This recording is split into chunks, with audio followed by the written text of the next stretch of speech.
Madam cool drink ಕೊಡಿ. Thumbs up ಬೇಕಾ Sprite ಬೇಕಾ? ಮೇಡಮ್ ಅದು ಎಷ್ಟು ಇದು ಎಷ್ಟು? ಇದು 50 ಇದು 50. ಇದ್ರದ್ದು ಹೆಸರು ಏನ್ ಮೇಡಮ್?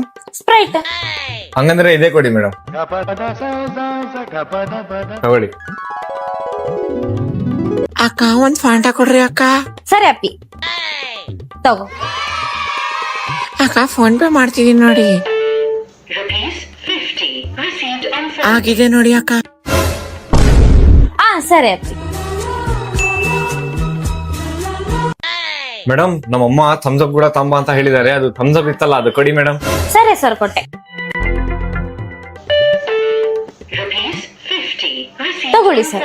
ಮೇಡಮ್ ಫೋನ್ ಪೇ ಮಾಡಿದೀನಿ ನೋಡಿ. Okay sir. ಸರಿ ಮೇಡಮ್. ಮೇಡಮ್ ನಮ್ಮ ಮನೆಯಲ್ಲಿ ಥಮ್ಸ್ ಅಪ್ ಬೇಡ ಅಂತ ಹೇಳ್ತಿದ್ದಾರೆ. ಅದು 50 ರುಪೀಸ್ ವಾಪಸ್ ಕೊಡಿ ಮೇಡಮ್. ಫೋನ್ ಪೇ ಹಾಕಿದ್ದೆ. ಅಯ್ಯೋ ಹೌದಾ? ಮೇಡಮ್ ಫೋನ್ ಪೇ ಏನ್ ಮಾಡ್ಬೇಡಿ ಮೇಡಮ್. 50 ರುಪೀಸ್ ಕ್ಯಾಶ್ ಕೊಡಿ. ಯಾಕಂದ್ರೆ ನಮ್ಮ ಅಜ್ಜಿಗೆ ಮಜ್ಜಿಗೆ ತಗೊಂಡೋಗ್ಬೇಕಂತ ಮೇಡಮ್. ಅದಕ್ಕೆ ಕ್ಯಾಶ್ ಕೊಡಿ ಮೇಡಮ್ 50 ರೂಪಾಯಿ. ಅಯ್ಯೋ ಸರಿ.